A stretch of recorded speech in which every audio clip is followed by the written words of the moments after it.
Welcome back to another edition of the Here We Go podcast. I am your host, Trent Ging. That is Lowry. Lowry, how are we doing this evening? All right, and you? I'm doing pretty good, man. I'm doing pretty good.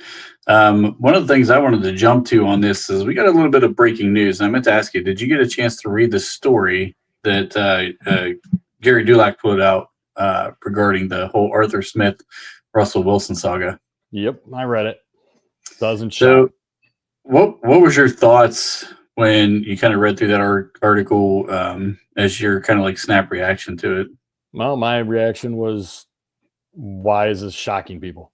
Like I pointed out that after that Cincinnati game, they interviewed Tomlin on the field after an amazing game, a great offense, and they're like, how does it feel to be able to put up the points and to kind of prove everybody you guys can win a shootout? And he basically was like, well, yeah, we know we can, but that's not how we prefer to play. We'd rather not have to be in shootouts. It's kind of like, dude, you just, what? Be happy about that moment. Be like, yeah, this kind of serves point to everybody else who thinks that we can't score, that we can. And then all of a sudden, 5 games after that went right back to avoiding that game plan. Like in that game against Cincinnati, they were hitting the backs out of the backfield a ton. Yeah. And Harrison Warren had room to run in the pass game and opened up everything. And then all of a sudden it went back to run, punt, run, pass, punt, run, pass, punt. Okay, now we're in the fourth quarter. Now we'll let him audible. Yeah. It would change. So it didn't shock me. What about you? I think the most kind of, I guess, shocking part of that entire thing, if something was going to shock you, I mean, of course, Tomlin's always wanted to be in the 17-13 games. Like, if he can win 3-0, he's happy. Yep. But I think the shocking part about the whole thing to me was just the fact that, like, Arthur Smith had this massive issue, the way the article read, with Russell Wilson changing plays at the line of scrimmage. To me, isn't that why you brought him here? Should have been. Isn't that why you brought a guy who's been to 2 Super Bowls? I thought that was the point of this. If you were going to bring a stopgap bridge quarterback, it should be the guy that you want to give a little leash to make some decisions on the field. It should be the guy who's been there, done that you wanted to make sure he can get you in the right play calls and he can put you in the right situations offensively. So I think, to me, that was the part that shocked me more than anything out of the article. Arthur Smith having issues, if any of that's true, that he had issues with Russell Wilson changing those play calls, then I got questions about Arthur Smith as an offensive coordinator should even be in the NFL, because, like, you should trust a guy like Russell Wilson to make those play calls. And almost every single time he made the right call. That's the crazy part of the whole thing. Why were you so upset about it? Right. He put you in the right place. So that was the part that got me. And it goes back to even watching after Ben left, right? I can't really say how much it was when Ben was there, because I think he just did what he felt like doing at points. And nobody was going to criticize him because I don't think they had the clout like Tomlin didn't have the clout to call him out. And sure as heck Randy didn't. But yeah, you look at Mitch Trubisky under Canada, Pickett under Canada, now Russ and Fields under Smith, and it's always seems to be, over those last 3 years, very limited audible system. Rather, we were told, oh, well, we just didn't, Pickett is young. Oh, they didn't trust Mitch. Okay. No, we didn't trust Fields. Okay. Well, look, Russell's doing it. And then all of a sudden to find this out, it's kind of like, well, you're not even letting Russell audible. So is it Smith, or is this an organizational philosophy where we want to get up there, line up there, and do what we call? Yeah, I really feel like, to me, my so I put a tweet out there, a post, or whatever you want to call it, out there about it kind of makes me feel like they're kind of just hanging Arthur Smith out to dry, because I agree. I don't think this was all on Arthur Smith. I feel like this is the Mike Tomlin philosophy, that he wants to run the football. He wants to keep the clock running. He wants to keep the scores low.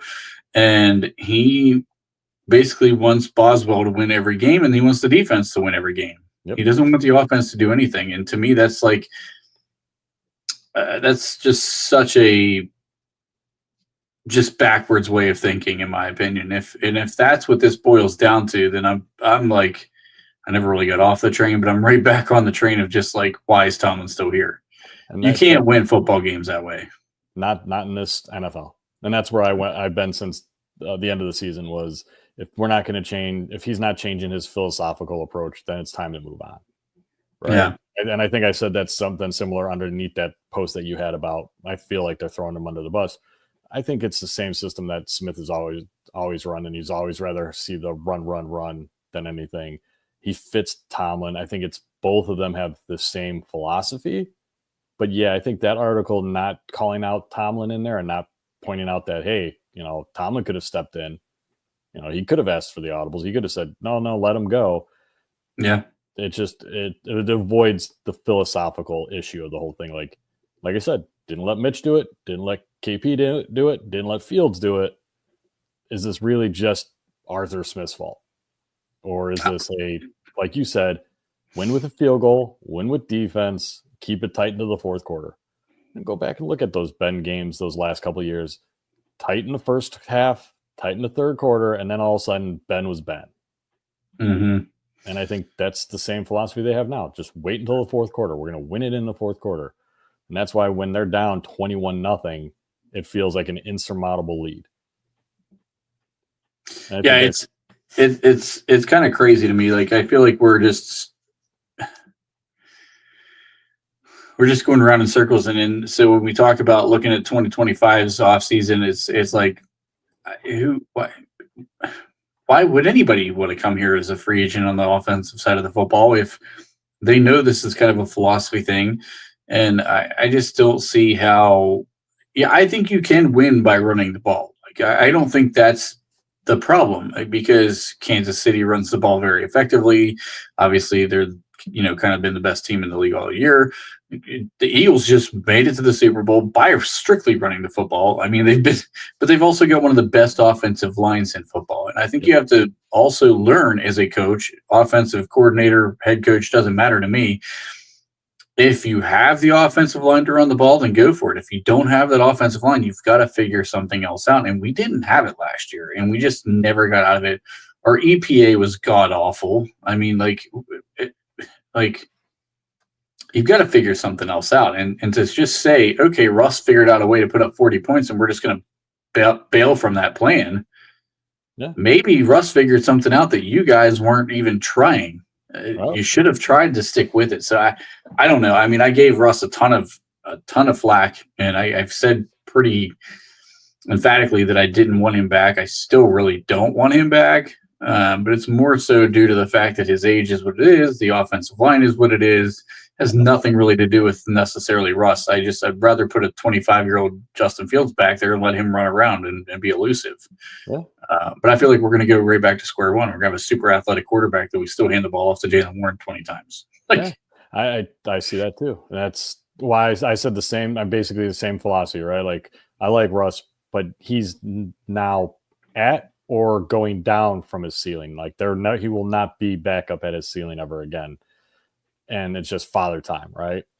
And it's not, he's not Brady or Manning where all his game was short passes, intermediate. His talent was downfield and being able to buy that extra time. Right. I have no problem with him coming back. I'd rather see him back as a backup. If he wants to start, have fun in Vegas. And keep Fields because he's the younger guy. I'd rather take a chance with him. But if you're like you said, if you're going to keep this same offense, not allow audibles, it's going to be hard to bring certain people in. I can see somebody like T. Higgins coming here because the offense is catered to somebody like him or George Pickens, which is big play, big play, big play. If they're going to pass the ball, it's a big play shot.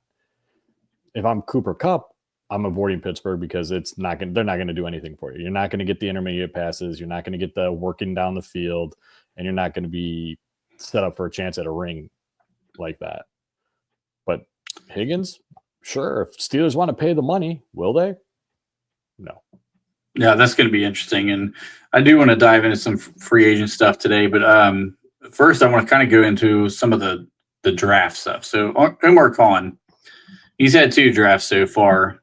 I kind of wanted to go over some of the draft stuff. So I'm going to start, actually put this on here backwards. So I apologize for you. But I want to start with the 2023 draft and kind of go through some of these picks and just kind of give some of our impressions on these. And then, later on kind of give some grading on this. So 2023, we had first round pick. Everybody knows Broderick Jones. Yep. Broderick Jones is a guy who has been pretty beat up by the fan base so far. I would say is a pretty safe way of saying that. Where are you at with Broderick Jones right now so far with his career? And are you optimistic for this next coming season? Well, we're bringing back the same offensive line coach. So no, I'm not. I'm not optimistic. I think he has a ceiling that he hasn't reached. I've seen those moments where I think he can be the pick that he was supposed to be. But right tackle, I don't know.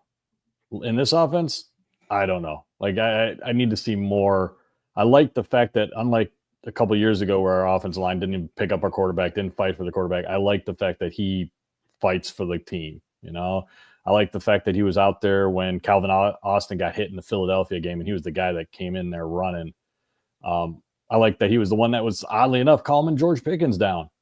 Yeah. But in my opinion, like when I look at the draft, when I try to grade it or think back about the pick, it's kind of like, okay, well, they traded up for him and then they let other people go. Like I still think, right? It was him that they traded up for. Yeah. Because I thought when they traded up, I thought for sure it was for Christian Gonzalez. And I still think that was the right pick, was him or Jack Campbell that year. But we needed his tackle, and they got him, and they needed coaching. Yeah. I still have optimism for Broderick Jones. I think that he's a guy who has kept the right attitude throughout. I think he's, probably not been utilized to the best of his abilities. I mean, we've done so much of this flip-flopping with him that I've been hypercritical of. He was a project tackle coming in that draft class. Yep. Everybody knew it. It was never going to be any kind of kept secret. So why in the world are you not letting this guy settle in one position and learn that position at the NFL level? He did not come with a ton of game reps. And so I think that I was willing to give 3 years to really evaluate him strongly. And we're going into year 3, and this is where I want to see a leap from him. It's going to be interesting to see if they move him to left tackle. I think indications are that he's probably moving to left tackle and that Falatoni is going to be the right. I'll be honest with you, from my standpoint at this point, with 2 years under his belt at right tackle, I would probably have just left him at right tackle and put Falatoni at left, because I do think Falatoni is a ready-made left tackle right now compared to Jones still trying to figure things out. I don't know. So I need to see more from Troy to say that. I'd rather see what Broderick Jones, because Broderick Jones was left tackle through his whole career. Yeah. So I'd rather see him go back, like what is it?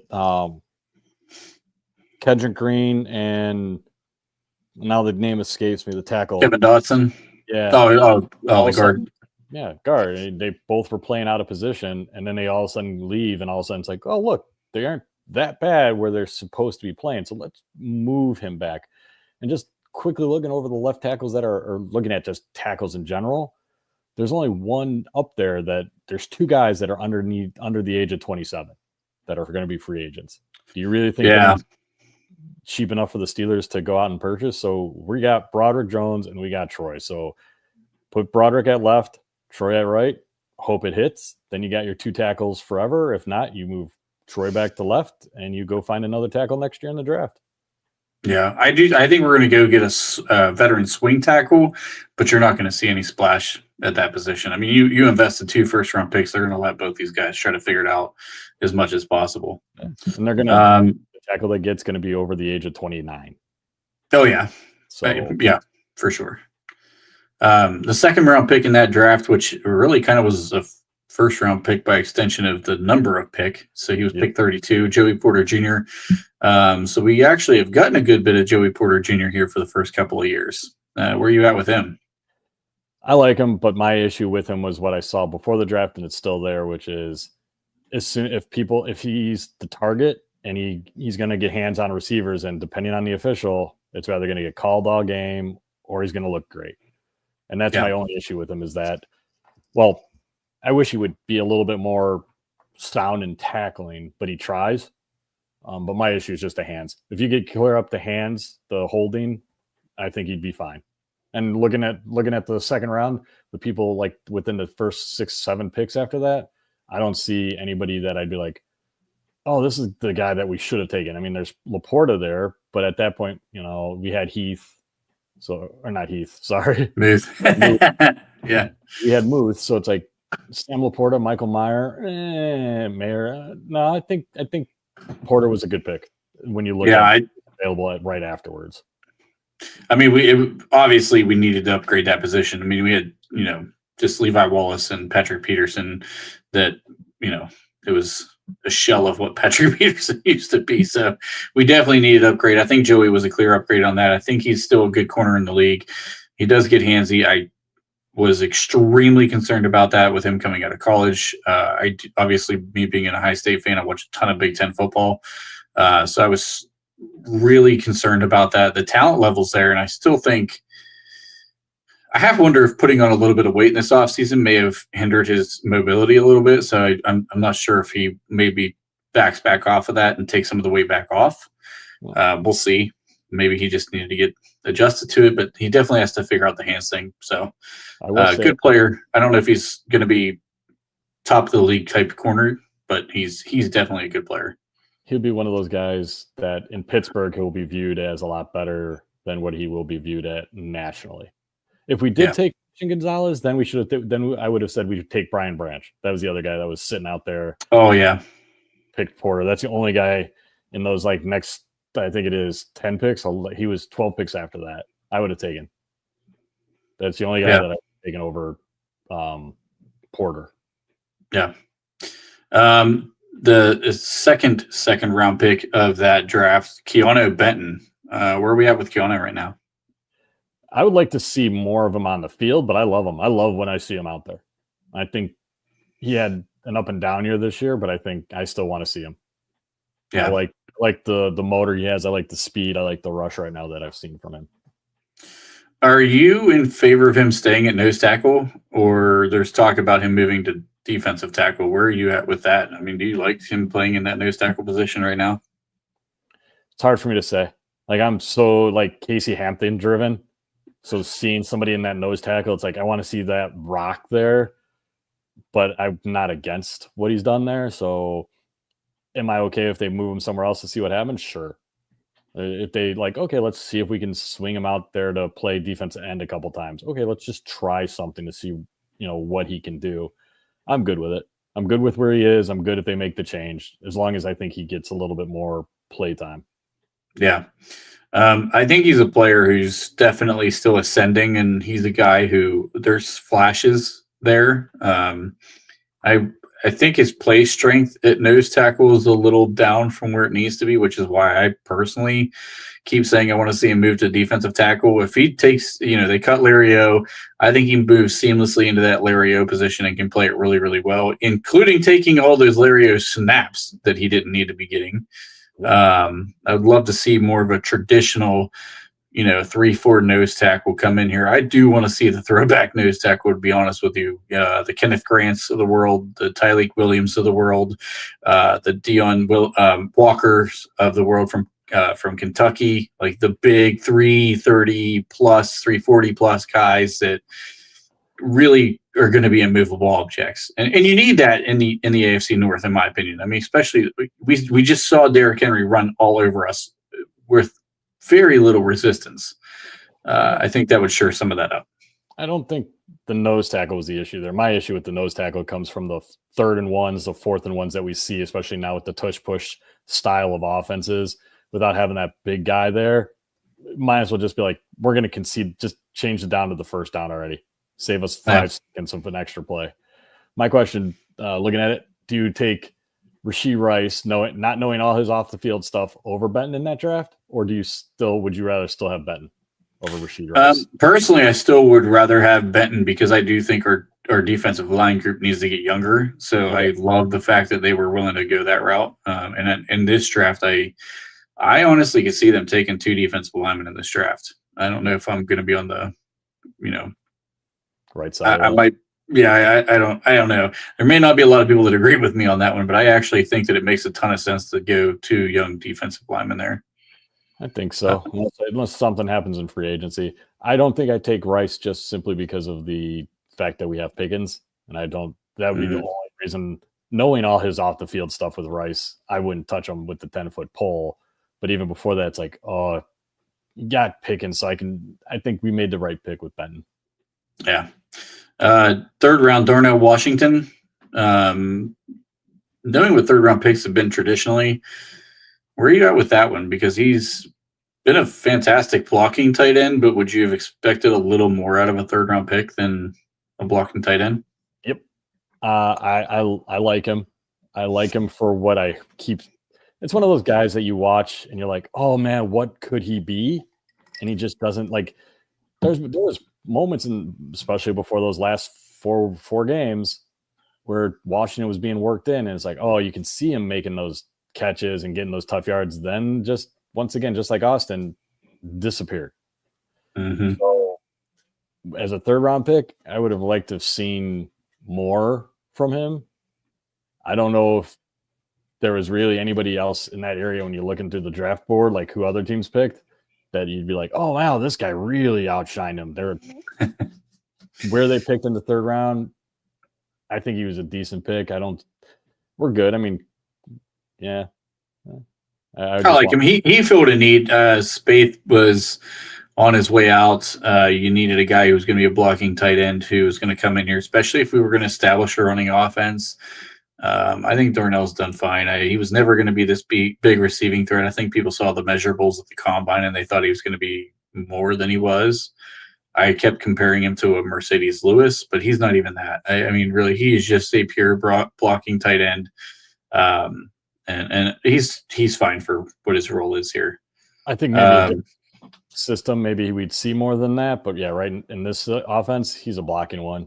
And the only pick on there ends up being in the 4th round that I would have thought about, and that's that DeJuan Jones, who Cleveland took as an offensive tackle. He would have been. I wanted him. I would have been like, I could have taken him over Washington, but it's until that pick at 111, which was like 30 picks after him. So yeah. Did they really miss on that pick? Nah, I think they did all right. 4th round pick, Nick Herbig. I think this one's probably an easy one. I'm going to make mine short. Nick Herbig, yes. All day, yes. I love seeing with playing time. Hope he does better in the run defense, but I was surprised that when Highsmith came back, they didn't rotate them. I didn't feel like they rotated him in as much as what I thought they were going to when Highsmith came back. No, I don't think so either. 7th round pick. So we went from 4th clear down to 7th in this draft. 7th round pick. The first pick, Corey Trice Jr. Where are you at with Corey? Was it Saquon Golston? Was that what the cornerback was that we drafted and everybody loved, and he never saw the field for the first 3 years? Yeah. I feel like was he a 3rd round pick too? I think he was a 3rd round pick. It was like he was a really high pick for that. It and I feel like we're right there with Trice, which is like, just I need to see him be healthy. I can't make tails out of it. Him not playing in that playoff game still aggravates me because he was 100%. So I hope we see him, and I hope he's more, but it's a question mark right now. I'll say this: a lot of 7th round picks don't stay on the team. So the fact that he's on the team, he's been on and off the 53-man roster, and I think his start against Jamar Chase gives me hope he could be a starting cornerback in this league, because everybody kept saying, oh, but he gave up 6 catches and 96 yards and a touchdown. I'm like, against Jamar Chase, that's a damn good football game. The fact this dude wasn't changing his pants from shitting himself at halftime was a win. Jamar Chase he won the Triple Crown.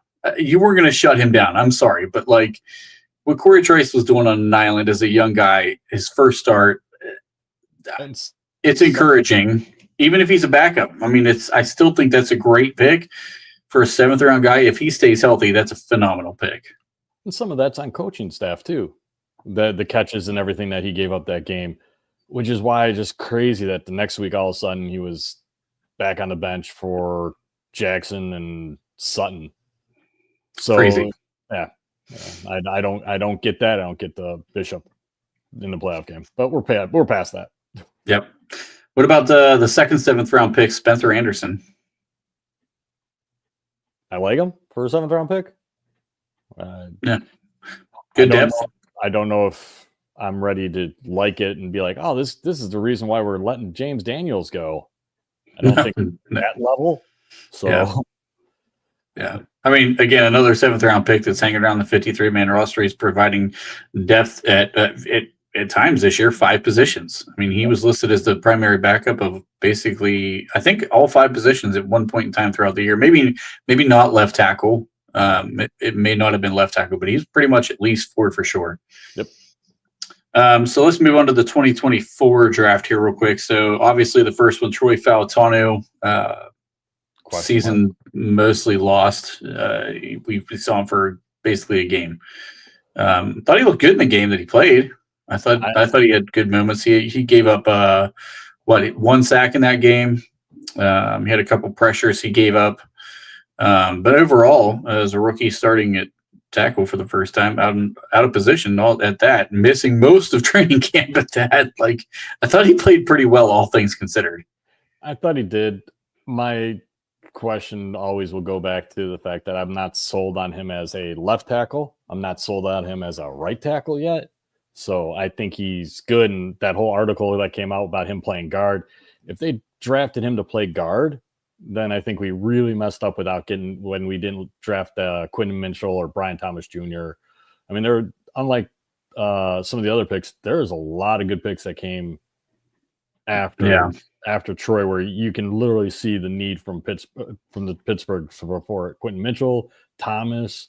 What's his name? The other guy that I love from Philadelphia, that the corners. DeJohn Cooper. Yeah, Cooper. It's like, so I hope he pans out. I hope he plays right tackle and Brandon Jones excels. So we'll have to see. Yep. 2nd round pick that year, Zach Frazier. Perfect. I'm fine with it. He was an absolute stud this year. I saw he was one of 9 tackles that gave up one sack all year. He was one. Did I say tackle? He was one of 9 centers that gave up 1 sack this year, which fantastic for a rookie. I saw him make some mistakes, and he's going to clean it up. I once again go back to the coaching aspect of things, but unlike certain other people that I won't bring up their names, I'm perfectly fine drafting centers higher than the position dictates. So I was fine with it. Yeah, I kept pounding the drum of Zach Frazier being the best center in this class, and people thought I was crazy. I think that's looking pretty good so far. So I'm fine if we get a 10-year starter or center at round 2. I'm fine with that. Build your trenches. And there wasn't a bunch of guys picked after him where you're like, oh my God, this guy. Once again, I always go by that. Like, look, it's like, was there really a better pick within those next 10 picks? No. He was, especially for what the Steelers needed at that time. No, he's perfect pick. Yeah. Round 3, Roman Wilson. This is a big, gigantic question mark. I mean, we saw for 5 or 6 snaps total. Yep. For the whole season. So he's going to be a to be determined based on next season. I think we're going to get to see quite a bit more from him then. We had another 3rd round pick in that draft, Peyton Wilson. How do you feel about Peyton? He outplayed Roman. He definitely did. And once again, going back to you look at all the people picked after him.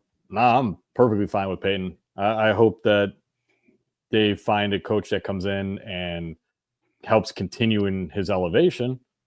But I'm good with it. I'm good with him next to, even if you don't have Queen and you just have Roberts, or just have Roberts and no Queen. Either way, I like the fact that Wilson's out there with them because he gives you that speed in case you need it.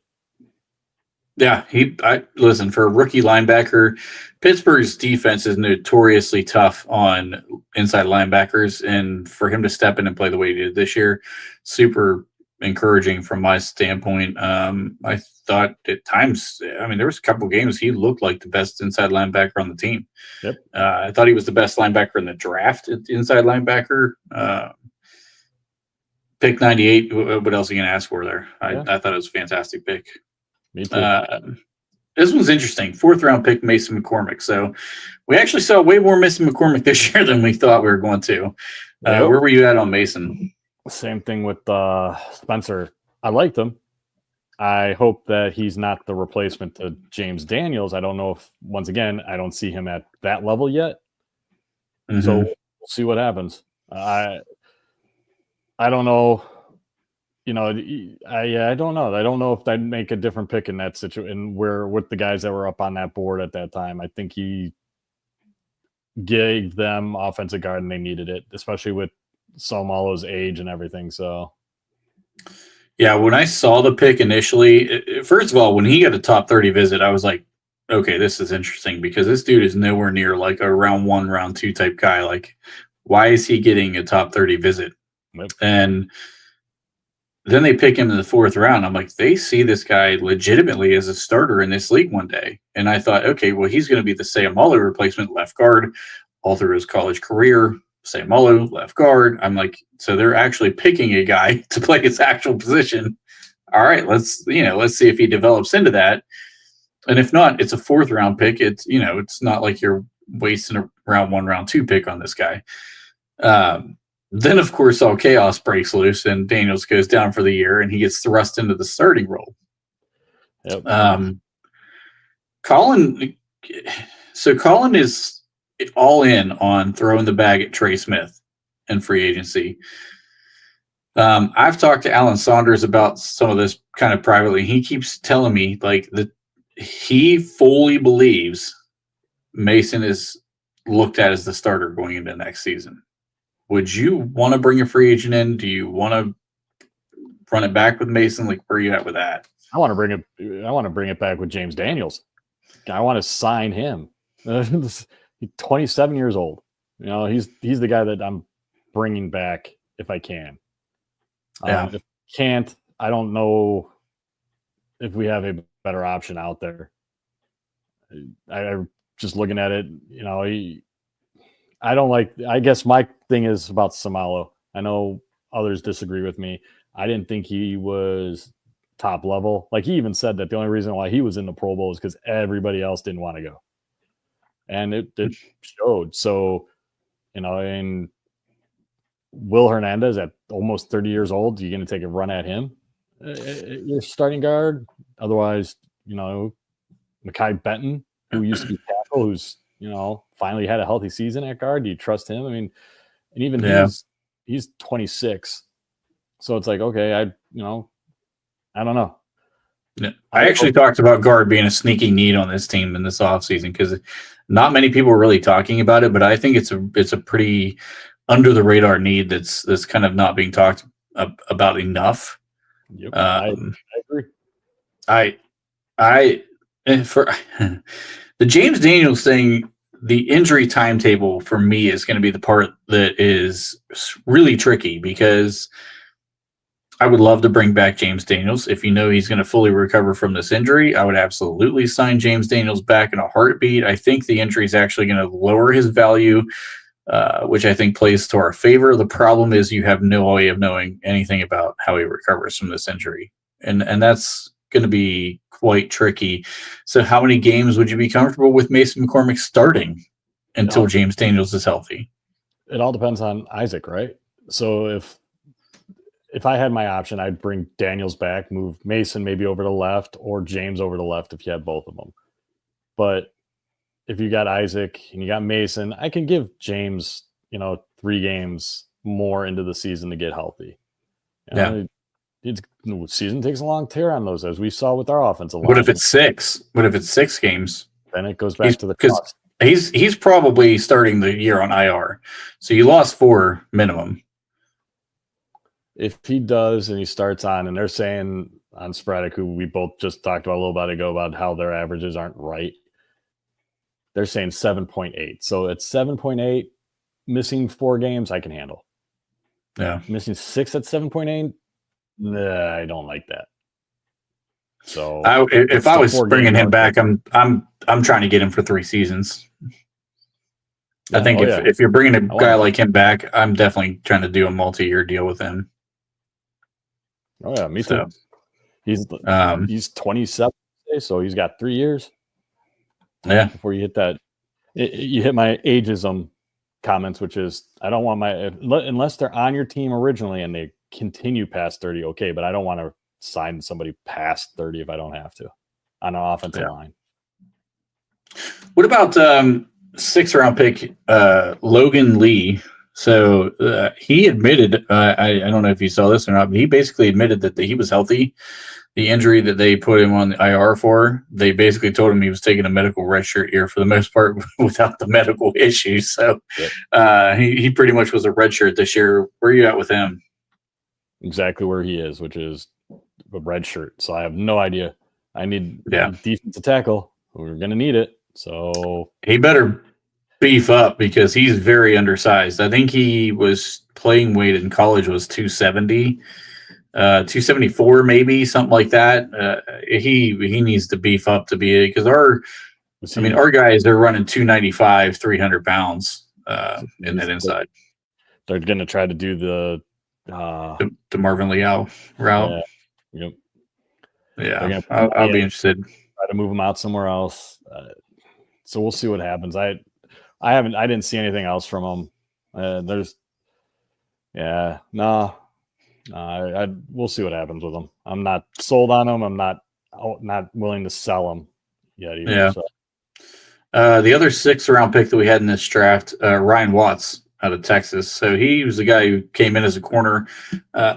Everybody through the draft process talked about him moving to safety. He did move to safety. Had quite an interesting, early going into the preseason, and then that injury hits him with that neck injury. How do you feel about him? I like to see more of him. I'm hoping that he plays. I know that the special teams was part of what he was hoping to get. So now he had the full season to see what happens. We'll see what happens on the preseason. He's a 6th round pick. So if he doesn't work out, see ya. Yeah. I'll be honest.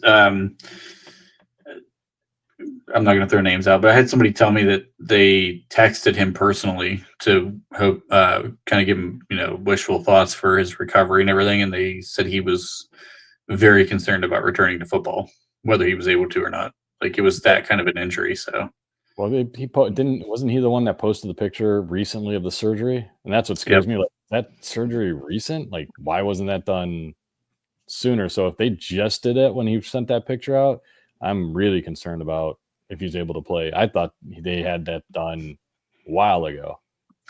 Yeah, I don't know all the specifics to it. I just know that like he told somebody specifically like his playing career was in jeopardy going into that surgery. So I'm not sure. It sounds like there's potential for him to return, but it sounded like it was a little more serious than I think I realized. So that's unfortunate because I hate to see anybody go through something like that.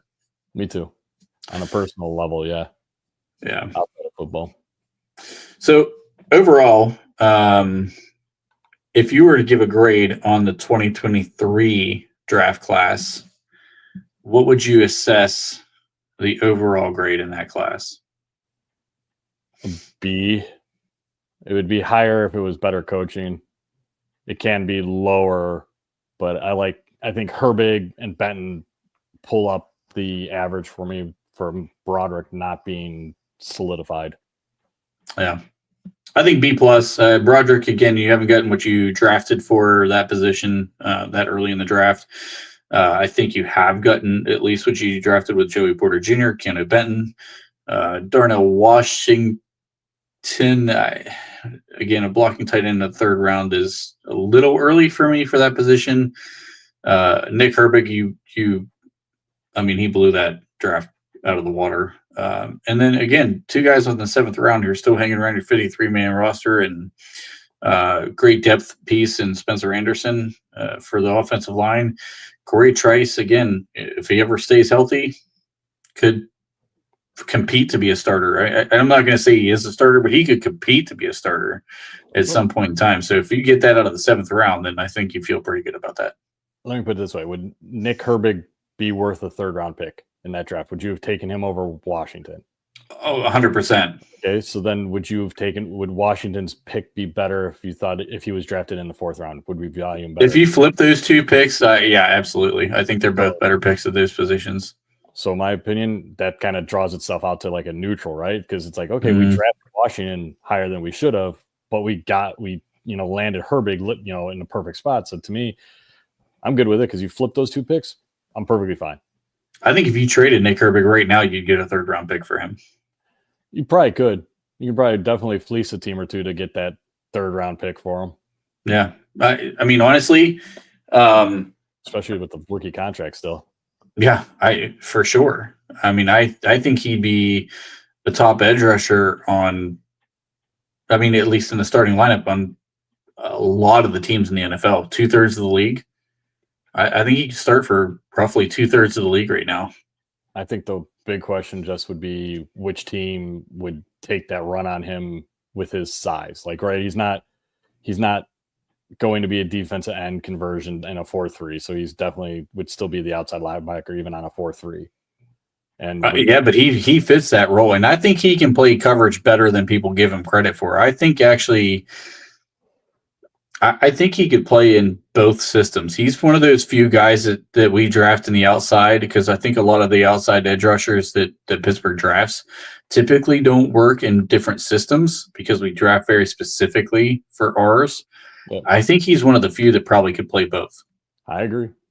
I think he could actually move inside at times too, like in sub packages. I think he could actually move inside to be a piece there too. It'd probably take him some work to kind of grow into being comfortable with it, but I think he's capable of it. Talent-wise, yes. It's the size-wise that when we talk about moving inside, that I think you lose what Nick brings to the table with his speed, his get off, and his ability. I think if you move him onto the line like that in packages, like how we have Watt and Highsmith out there on those dime and nickels, I think that's when we kind of start like, well, I need to see more from him on that. And I think that's why I don't know if 2/3 of the team would be willing to give up a 3rd-round pick for him without knowing he can handle that more often. I do agree that he's a lot better than people probably give him credit for in the past passing game, like dropping back, not rushing the quarterback in coverage. Right. How about the 2024 class? Where are you at with the 2024 class? Frazier and Wilson are just such a great picks that to me, I feel like I want to give it a B because of that. Yeah. Troy and Roman, Logan and Ryan all being hurt though. It's one of those things, like I feel bad saying that Khan had a C draft because they had no control over the injuries. But I think until I see those guys play, that's where I am. I'm on a C draft. Yeah. You know what's funny is the guy who had the injury history, the longest injury history on the list, plays every snap of every game that he was asked to play in, and Peyton Wilson. I mean, he was the guy who had the injury concerns. Roman Wilson never missed a snap in college. Troy Falatanu hadn't missed a snap in over 2 years. Both of them, basically lost for the season. Ryan Watts never missed a snap. He's done for the year. Like, it didn't work out the way that they planned. I think the draft has to be called a C because Zach Frazier carries this draft. Peyton Wilson carries this draft. And I guess if you want to consider a 4th-round rookie guard playing as much as he did, even though he wasn't a great player, but the fact that he kind of held his own enough, I think warrants a C grade for me. I could see people going lower than that, honestly, like some really hypercritical people, but for me, injuries. Yeah, injuries are just that's not you can't help that. It's not an evaluation process issue. That's just dumb luck. And some people will argue about the college too. They'll hold it against Roman Wilson because he came from Michigan and he got hurt. Yeah. If they put Ohio State after his name and he got hurt, they would be like, "Oh, he's fine. Give him a chance." Buckeyes always recover better. That's just a well-known fact. I'm not arguing. All right, so let's move on a little bit to the free agency. So we kind of teased this early on in the beginning of this. So like, how would you attack wide receiver? Because I actually meant to leave a little more time for us than I did with this one because we've had quite a back and forth kind of going on X here today. So how would you attack the wide receiver? Would you trade for a guy? Would you just get a guy out of free agency outright? Like, where would you go? Well, with wide receiver, I would call T. Higgins and ask him, like, legitimately, what's your price tag and do you want to come here? Because if he's like, well, I'll come here, but I want to get paid more to come there, then no, you're out. Even at 30 million, you're out, in my opinion.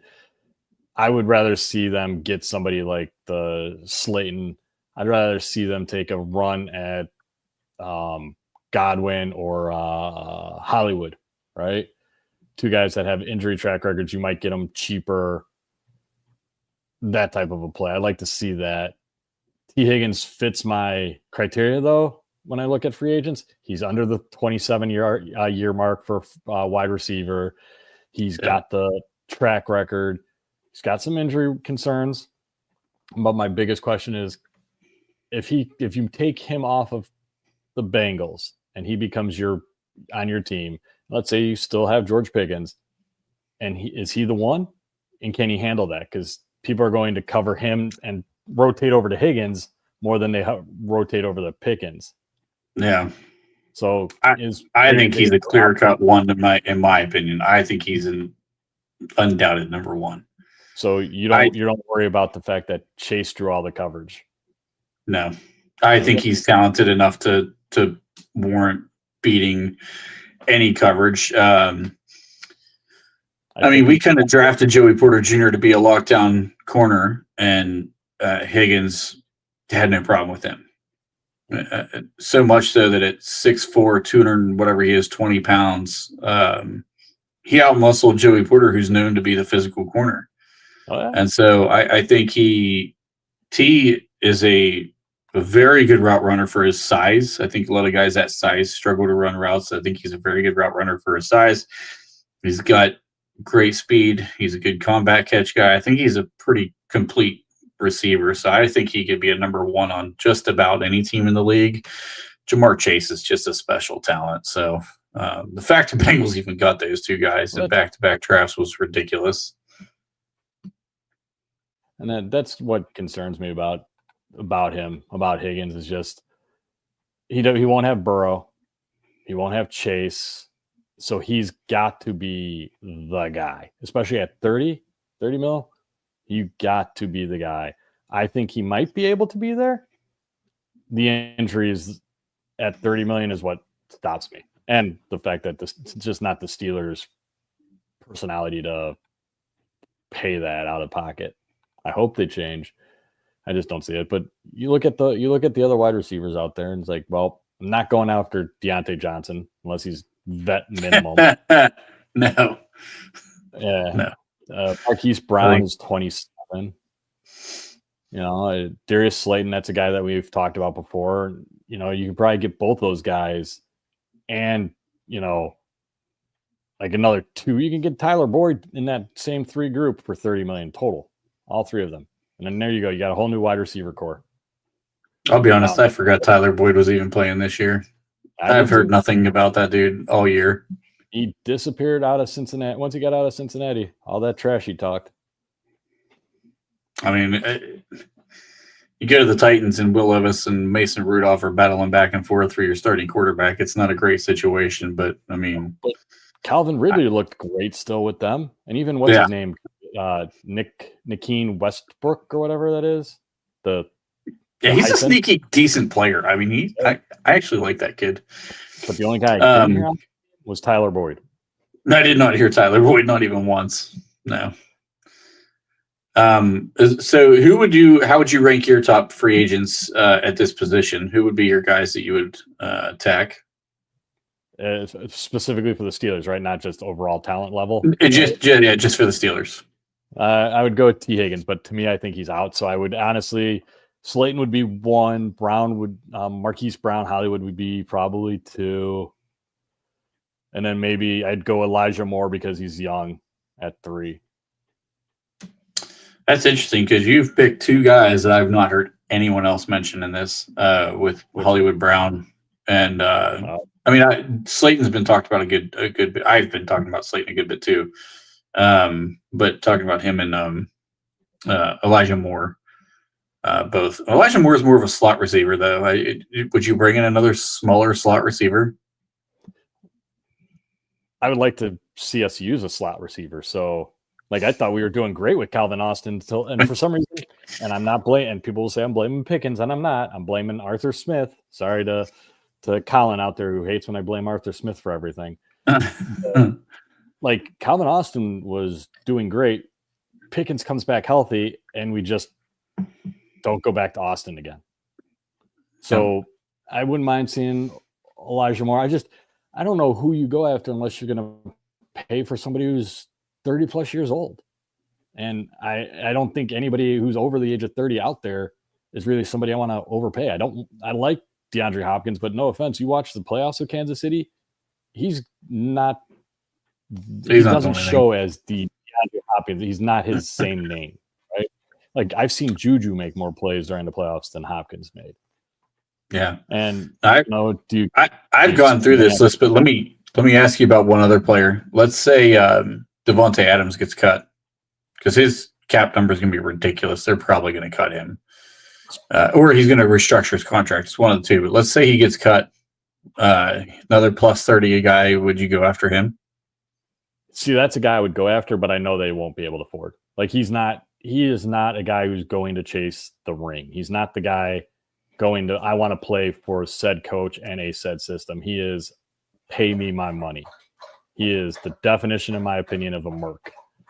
Do you think he's worth more than $30 million at his age? No. Like, do you think he's going to demand more than $30 million at his age? I think he's going to demand what T. Higgins is going to get paid.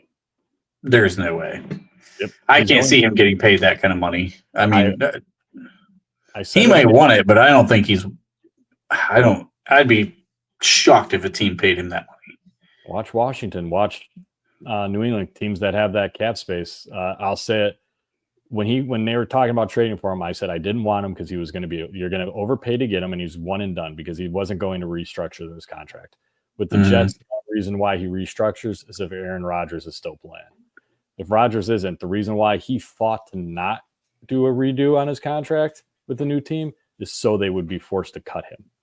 So he's going to going to rather go play with his friend David Carr wherever he goes, or Derek, and he's going to go play with Rodgers wherever he goes. Otherwise, he's going to want that top end money. And that just at his age, a long-term deal with somebody in that age range, no thanks. I'd rather spend that amount of money on T. Higgins. I think Adams would be great. I would love to have him at 30 million plus. No, not at that age. Not unless we were that. Like, if we would have won a playoff game this year, maybe I'd change my mind, right? Like, oh, okay, we're building. We didn't win a playoff game, so it's still about winning that one playoff game. I just don't see that amount of money being dropped into that spot that would do it. Yeah, I'll be honest. For me, I don't think we have the pieces in place to make a push this year to get a guy who's that old. T. Higgins, I would do. I mean, I would pay $33 million for T. Higgins, maybe $34 million for T. Higgins, because he's 26 right now. He'll be 27. If you give him 3 years at close to fully guaranteed money, definitely fully guarantee the first 2 years, you might entice him to come over here. Yeah. And I think he's a guy that he has a great attitude. He's the complete opposite of George Pickens. He's everything we want George Pickens to be. He's the guy, in my opinion. So, I mean, that's a guy I would throw the bag at, and I think we can open plenty of space. I mean, I talked about this before. We can open up to $90 million this offseason. Throw 34 of it at T. Higgins so that when you go get your quarterback in 26, you've got your receiver in place. And then hopefully I would still draft another wide receiver in this class. And that's also why I wouldn't touch Adams, exactly what you said. We're already talking about the 2026 6 draft, right? Adams doesn't fit that mold to me. So yeah, I get going after Higgins. I get spending that money on Higgins. I just think that there's other places right now that still need somebody of talent. And I think if we drop it all in on him, we're not going to see me anyways as what I would do, get the other pieces. I think that would cost you a player like James Daniels. That would cost you possibly getting an offensive tackle if you really don't think Jones or Fanu are going to move to your left tackle side. I think that takes you down to like past the top 5 corners easily. So, well, I'm glad you brought up cornerback because that's another position I wanted to talk about, because I think corner and wide receiver, outside of the quarterback position, and because I think they're going to draft heavily in the defensive line, cornerback's another position I could see them spending some money on in free agency. How would you attack that position? I'd just like Carlton Davis, I would look into. I think he was hurt though this year. DJ Reed, I would look into. My guy, I've stated before, Brian Murphy. I would love to take a run at him. If Minnesota allows him to escape. I can't see, especially since Flores is still there and didn't get a head coaching job, I can see them not allowing that to happen. Even Trevarius Ward, who posted today about, thanks for everything, San Francisco, but I'm going to go get whoever gets me is getting me all in. Yeah. 29, that's my issue. Like he's going to be 30 plus. So it's like, okay, here's, you're going to sign him for 4 years. I don't know. But that's what I'd go for. Carlton Davis. I'd go for, what did I say? Brian Murphy. Even, I don't know much about Jeff Utica. Is that how you pronounce his last name? Jeff Okuda. Yeah. I would stay away from Mike Hilton. He's been very injury prone. He's an Ohio State guy. I love Jeff Okuda. But he's not been able to stay on the field in the NFL. I would not go after him. I would stay away from Mike Hilton. I'd stay away from. I love my corner. I love him as a blitzer, but I don't think he covers. Yeah. What about DJ Reed? Guy doesn't get a lot of attention because of Sauce Gardner, but I mean he's played extremely well. I have no problem with him too. He still fits. For me, I think if I rank these guys, I think Carlton Davis is my top. I really like. I wanted him coming out of Tampa Bay. I really wanted us to make a move for him. We didn't. DJ Reed would probably be my number 2. I'd kind of be torn on my number 3 here on this list. I really like Trevarius Ward. I also like Murphy, but I think Murphy being younger is obviously a plus. Ward, I think, would be a guy that, man, I think I really like the player a lot. I think he's a pretty physical guy too. So,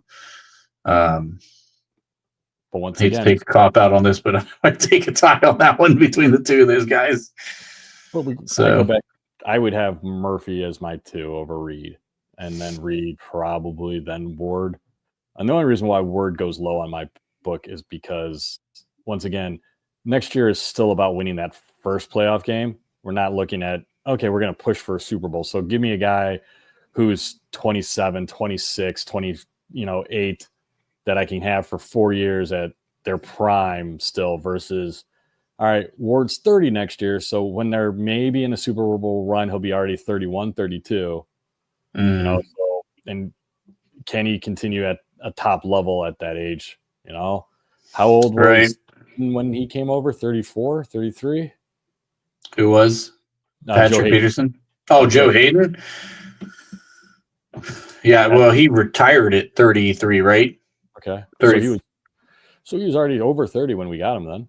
Mm-hmm. So it's like, that's kind of where I start hedging my bets. Like if we're in a Super Bowl chase, all right, cool. I'll sign Ward as he'd be my 1st or 2nd pick.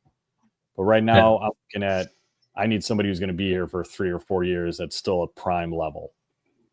Yeah, it's tough to find a corner because I think that position may hit harder than anyone outside of running back when you hit that 30-year-old mark. I mean, that one's a really kind of a hard line stop for a lot of corners in the NFL. So unless you make that change to safety. Yeah. And I can see Ward doing that, but right now I think realistically, we got two safeties that are solid. Yeah. I think safety is another position. I've actually said it's another need for depth. I think we need somebody behind Minka. I think KZ is going to be gone. KZ didn't look very good when he did play this year. I think that's going to be another depth piece that we're going to need to pick up somewhere. Maybe in the draft, maybe they bring in a guy in free agency. I don't know what they're going to do there, but Jeremy Chin again. Like people wanted him last year. And and when people talk about running back market, you look at the average price of the safety, you can sign it, you can get a safety in free agency. You can. Yeah, I mean, there's no doubt about that. I mean, it's going to be tough because they're going to come in as the number 3 because, I mean, our 2 starters are pretty locked in. But, I mean, us running a 3 safety system at times, I think, does help. So, I don't know. Do you see us maybe spending any money in the slot corner position? Do you want to ride it with Beanie Bishop? I would be fine with trying with Beanie Bishop. You still have Corey Trice out there, so it'd be interesting to see what you can do with that. I have no problem going for corner nickel. I just don't know who you're going to go out there and sign and say basically, well, we're not paying you outside cornerback money. We're going to pay you inside, and who that would be. It's probably Hilton. I mean, he's kind of the guy on that list. Right. Okay. I mean, I have a guy in the draft that I'd love to get. I think he would fill both that need at safety and also the need in the nickel or corner spot. My boy Jordan Hancock out of Ohio State, I think, is that guy. He's that very versatile player that can be late in the draft. But I think he'd be a guy that would fill nicely in that role as a backup guy. And he's played special teams at Ohio State too, which I think is a big deal because all those guys play special teams. I'm going to change my cornerback rating because I just saw this. I didn't realize that he's supposed to be a free agent, but Asante Samuel Jr. If Chargers, oh yes, I forgot about him. I'm so sorry, I forgot about him too because of the injury. Yeah, if Chargers actually don't sign him for some unbelievable reason, that's the guy. He like 25 years old or something. 25. Yes. What is curious now if that actually showed? Like right now, they say his average on Spotter Track would be 11.5. Yeah, I would sign him. I would sign him. He moves way up my list for being 25 years old. I would sign him in a minute because he's your running mate next to Joey Porter Jr. long term. He's the guy I go after number 1. Yeah, that's a good call. I completely forgot about him being on there because of that injury. They have him below Avonte Maddox, behind Dory Jackson. Like it's just, I don't know, or no, he's just above Dory Jackson, but there's like 100 guys in this list that I'm like, how would you below him? Like, how is he below? Well, that's what his pay range was because he's still on that rookie contract. Oh, that's what they're ranking it by. That's probably true. They're ranking it by the contract size. So yeah, his contract was just extremely affordable. I thought they were ranking it on what they expected them to, but yeah, I see it. Yeah. Yeah. No, he's definitely a guy who should be way up on that list. So yep. I completely forgot about him because of that injury. Yep. But yeah, he would definitely be a guy I would be targeting. So I just can't see him being let go from the Chargers without being tagged. Same thing like I said with Brian Murphy. I just don't see those teams letting those guys just see ya. Chargers maybe just because their cap I think is still screwed thanks to their Joey Bosa and Khalil Mack at one point and stuff like that. But it'd be interesting. It's going to be an interesting off season because I think that the problem is the players, the pieces that the Steelers are short are big buck positions, right? Like I mean, we haven't even talked the fact that they technically don't have a running back on the roster yet for next year. Yeah, they'll tender. Well, they have technically. Actually, the guys we technically have right now is Jonathan Ward and I think Cordero Patterson's still under contract. Oh yay! He did a 2-year contract, so he's going to get cut. But I mean, then they have the tender. They'll have the restricted free agent tender for Jaylen Warren. That's going to get picked up for sure. It is, but right now you get okay. So they don't. So I mean, we haven't even talked about that. and that's a cheap position of, technically out there. But you saw the difference that Barkley made for Philly. You saw the difference that Henry made. So it's like, okay, well, everybody says you can pick up a running back. Well, if it was so easy, we wouldn't hear about teams falling all over themselves for those two guys. Not to mention Josh Jacobs, who the Raiders are like, oh, yeah, you're replaceable. Raiders looked worse. Green Bay looked better. Oh, yeah. Yeah. So, we'll see what happens there. But they got their spots that they need to fill are those. Need a quarterback still. So you're going to pay Fields maybe 15. Well, now you got a wide receiver. Okay, you're going to pay Higgins 30. All right, now you got a cornerback, so you're going to pay some guy 15. That's already $50 million between those three spots right there. There's your cap. There's a gone. Now you got to restructure guys. Yeah. So, they can cut what between Larry O, Cole Holcomb. Who else was on the list that I had gone over? There's like $26 million between like 3 or 4 guys that you can cut real easily. There are guys that you're probably cutting anyway. Larry O is not coming back. Holcomb, I highly doubt Holcomb's coming back. Definitely not at that contract, at least. I was going to say redo his contract. I want him back. Yeah, you could bring him back, but it's not like $8 million for an inside linebacker that's sitting on your bench. There's no way.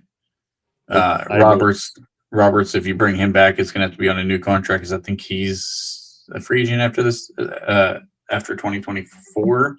Yeah, so I think he might be a free agent right now too. So after 2025, he's through 25. I thought so. So I think he's still signed for next year. I thought. Okay, maybe he is. I could be mistaken that one. Devin Bush is available. Yeah, let's bring him back. Run it back.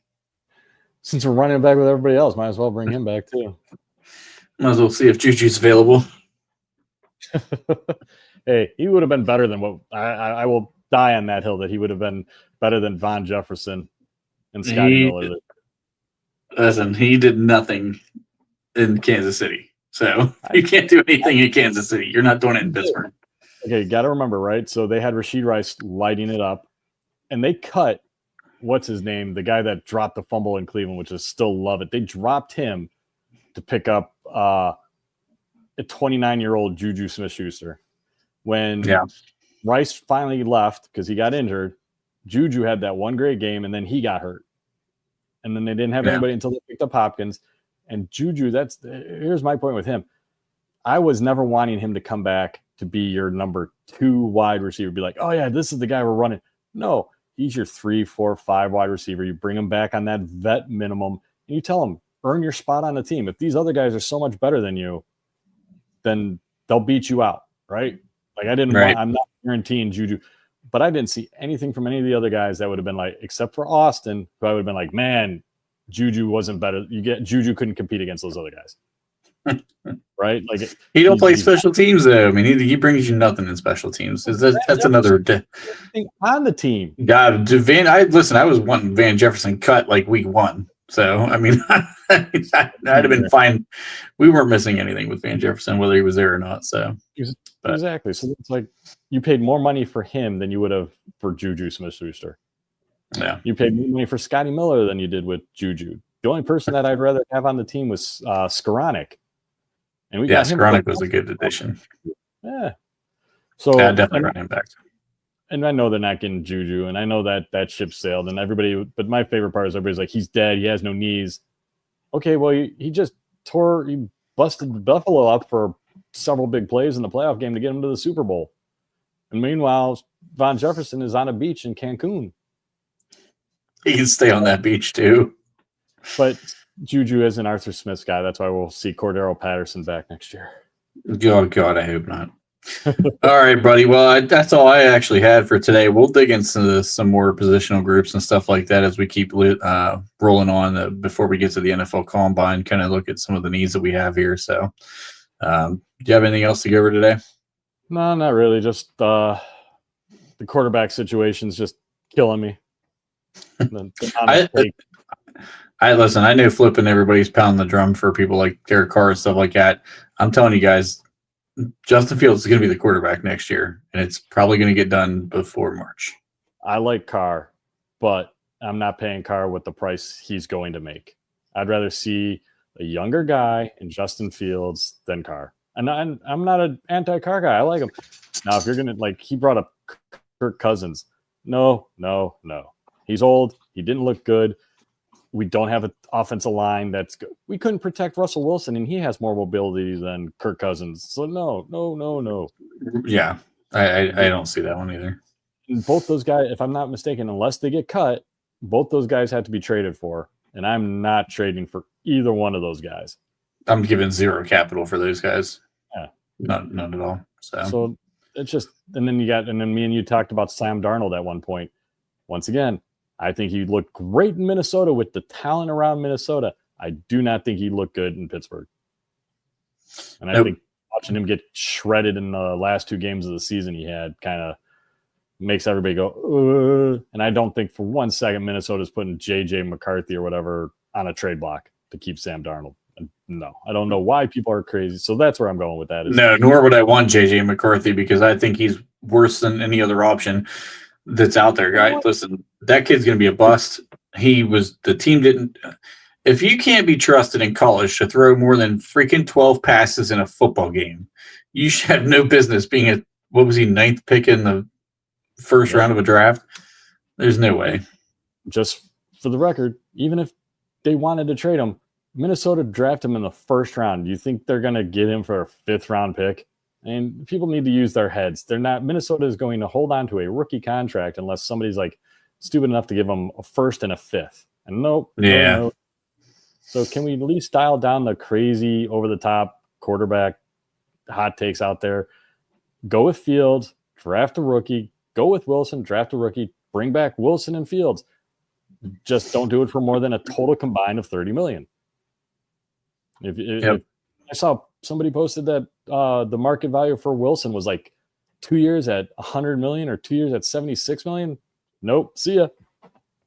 Hey, Pete Carroll, dial that phone because Russ, we ain't paying that. Nope. I hope to God we don't. If I'd be really mad if we do, I'll be honest. I'd rather pay Devontae Adams. Yes. All right, man. Well, I appreciate you jumping back on here. As always, for everybody listening, like, share, subscribe, all that good stuff. Larry, we'll see you again next time. Have a good one, man. We'll see you.